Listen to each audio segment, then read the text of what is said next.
Yeah, hi, how are you? I am doing wonderful, Pallavi. Thank you so much for having me over and thank you for asking. How are you doing? I'm also good and I'm fine. Can you introduce yourself? Absolutely. So, as you all know, my name is Mopriya, and I am a communication coach and a soft skills trainer. I was born and raised in Kolkata, but I have been living in Pune for the last 10 years. And I have done my graduation in international hospitality management and then worked in the corporate sector for about 11 years. I'm a full-time trainer for the last 5 years, and I think the best part of being a trainer is the fact that you get to interact with so many interesting people and help them through their communication journey. So I love that part.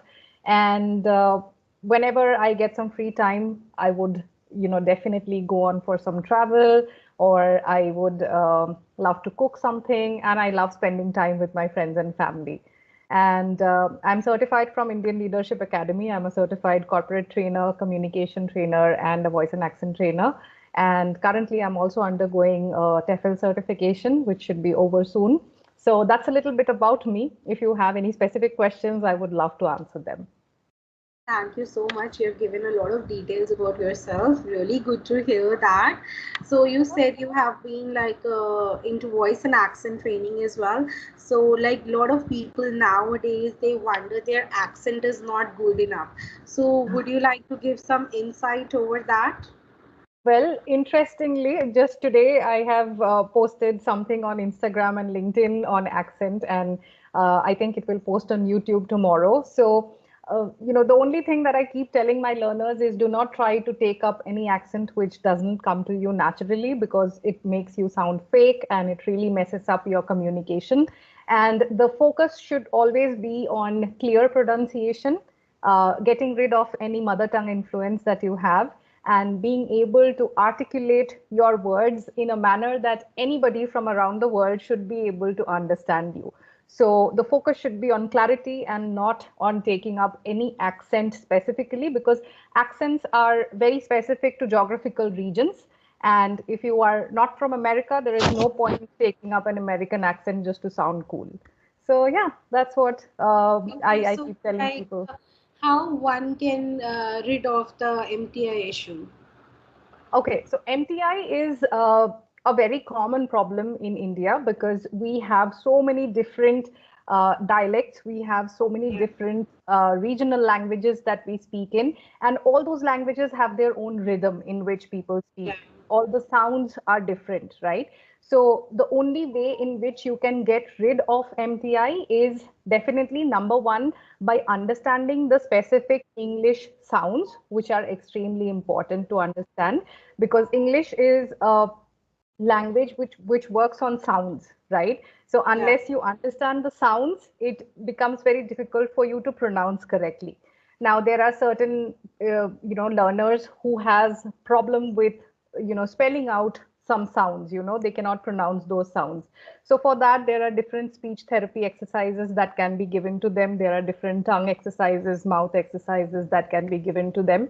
So starting with clarifying sounds and then moving on to practicing those sounds with different words, like you have minimal phrase activities, you have reading activities, then you can do a little bit of shadowing to have the clear pronunciation in while practicing. So these are different ways in which you can get rid of your mother tongue influence and get on with a more clarity and more clear way of pronouncing your sounds.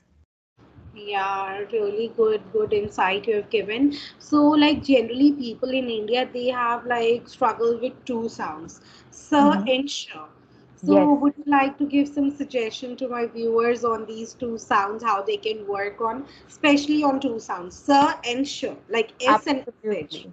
Absolutely. So it's a very common problem, and most of my learners also have this same problem, right? So, sir is very simple. When you say sir, your tongue should be coming out, like you will understand.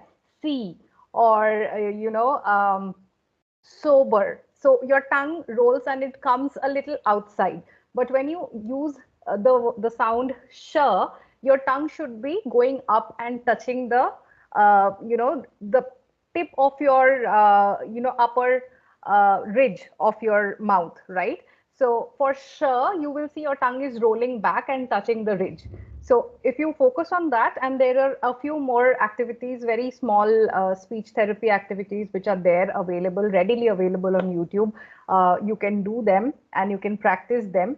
And also a good way to differentiate between these two sounds is to take up sir and sh minimal pair words and try and speak them quickly. You can use tongue twisters for them as well. There are many tongue twisters which are available that you can practice.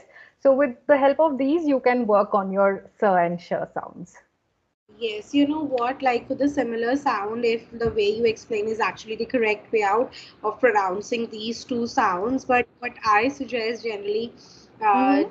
by like students, especially when they struggle, because if I explain them this way, sometimes they find it hard. Some learners Uh-huh. they get it, Mhm. so I Yes. just explain them like when you have to produce sir sound, like the sun sound, then you should Right. join your teeth and say like this, do the hissing sound of a snake, Mm-hmm. like this. Yes.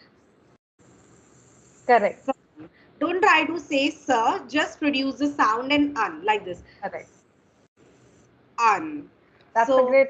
Yes. then for sh sound, what I do, I ask them, we always say like finger on your lips. So you do like this, Yeah. shh, and this way Correct. like shh, Yes. sure, like this Yes. way. That's also So a very, then very they get good it way like and more easy way. quickly. Yeah. Hmm. All right. So what kind of trainings do you provide? So I take like all my sessions, mostly they are all one-on-one sessions because for group sessions I feel that it's not very justified for the learners. So because you cannot give them individual attention. Sometimes the learners are very shy to come up and speak or talk about their problems. So most of my sessions, they are all group individual one-on-one sessions that I offer. One is a speaking session, like the speaking practice sessions that I offer, wherein we practice for 30 minutes. I give them speaking activities, and then I share feedback and I share, tips how they can improve. So that is number one. Number two is I have three different courses that I offer depending on the learner's requirement and their level of English, need in their daily life. They are for beginners, they are for professionals, and also they are for people who are looking for advancement in their career. So there are three types of courses that are there that I offer. And I also take up different training sessions in corporates or with educational institutes, or if there are any online events, if at all, or any kind of interaction for an hour or so, I take up those as well. Okay, very good to hear that. Mhm. And so, like, what do you do? Suppose, as you said, you also provide English trainings.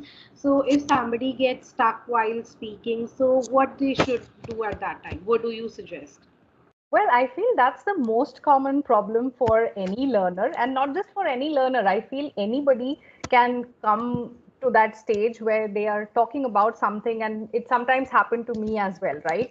So, when you get stuck, the first thing I would always keep telling people is that admit and accept the fact that you have gotten stuck. It's okay. There is nothing to be ashamed of. There is nothing to feel embarrassed about. Admit the fact that, okay, I was just thinking something, but I have lost my chain of thought.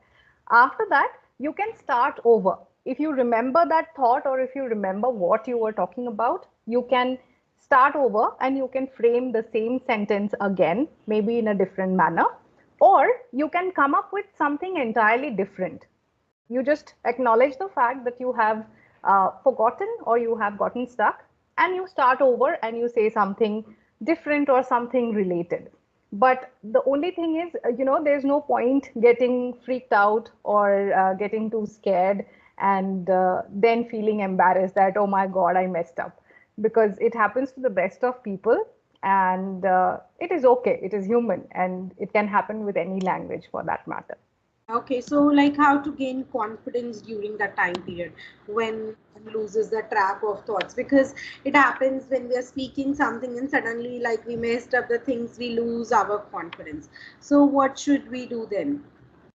Okay, so if you get nervous on the spot, what I keep telling my learners about that is, first of all, tell yourself that it's all right. You are just interacting with people, because has got a lot to do with your mindset first. So having a grip of your mindset at the first step is very important. After that, you can start over with sentences like, what was I saying?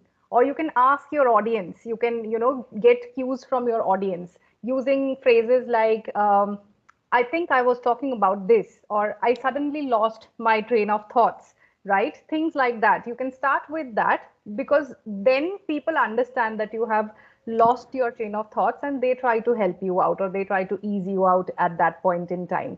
So being focused on the situation where you are in and not letting yourself get bothered by any other external thoughts is very important in those scenarios. All right.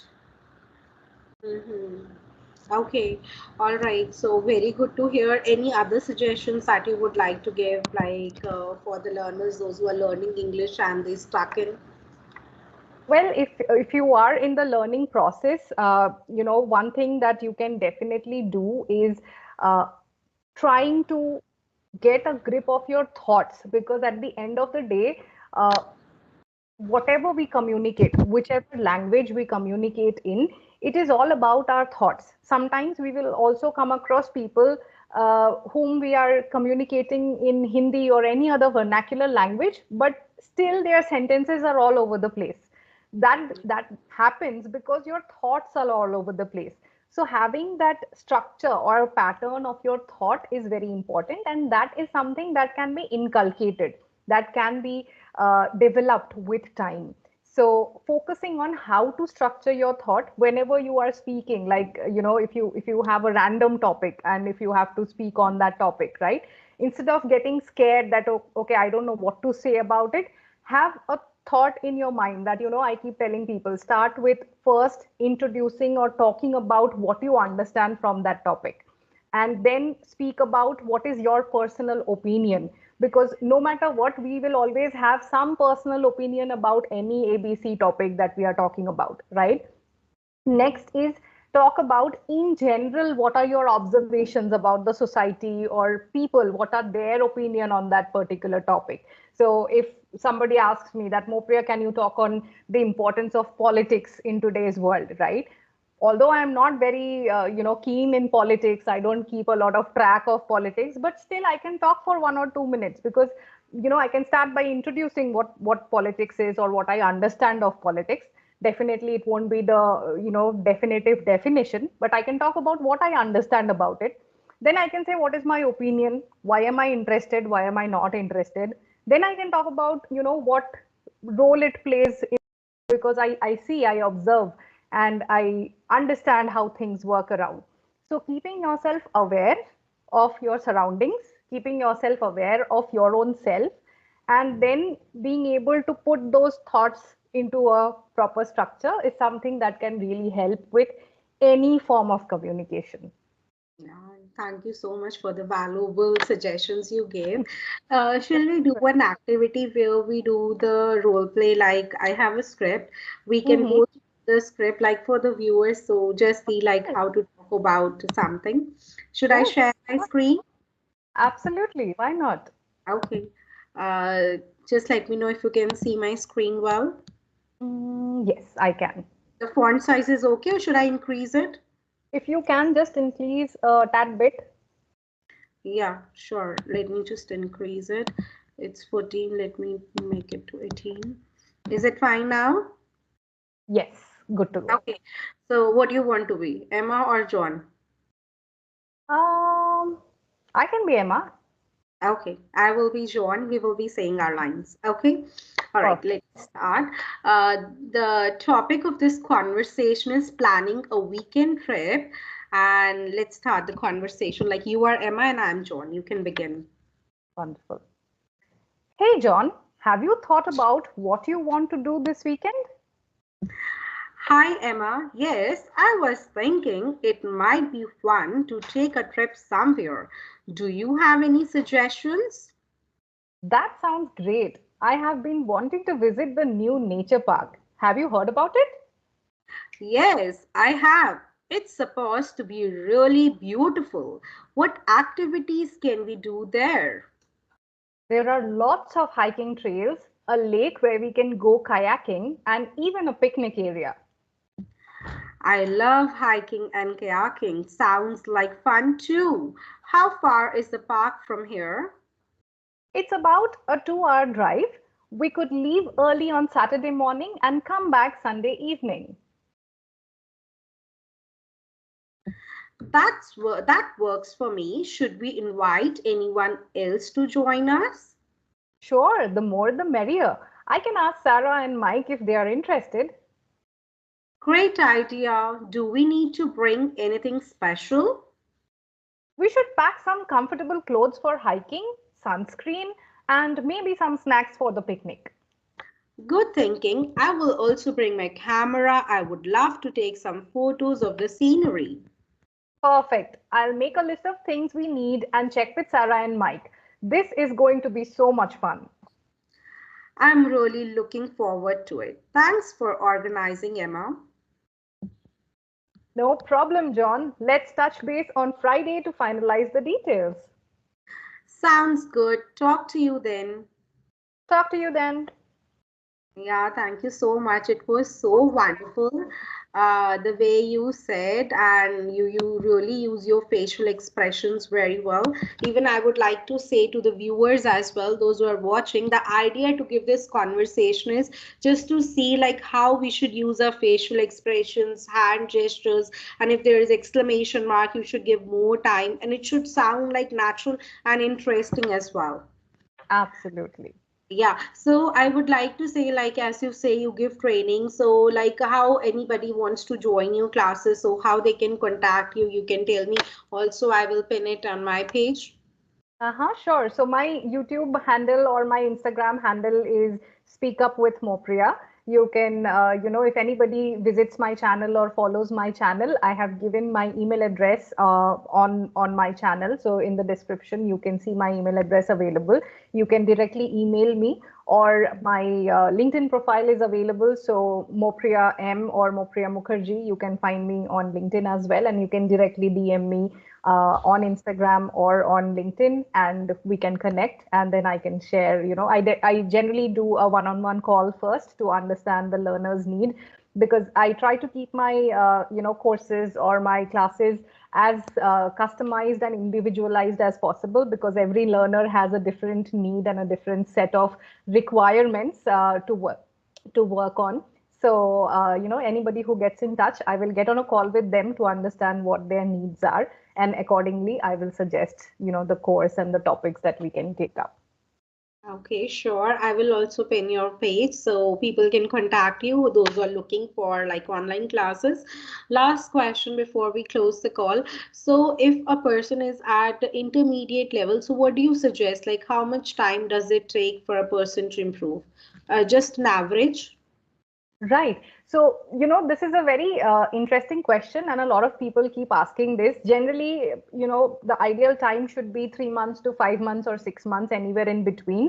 But it entirely depends on a person's effort and the person's dedication to how much they are putting into their learning journey. Because just like, working out in the gym, you can go to the gym for 30 minutes a day, and if you come back and still do the junk eating and having a very sluggish way of living, then you are not, necessarily going to lose any weight. So it's about how strict and how dedicated you are to your learning journey. Depending on that, somebody can see great changes in about 1.5, 2 months. And for some, it can take even 6 months, 7 months. If they're not putting in any effort, they might not see any changes at all, right? So it is definitely a two-way street where you and your mentor work together, put in the required effort, and then you see the changes gradually.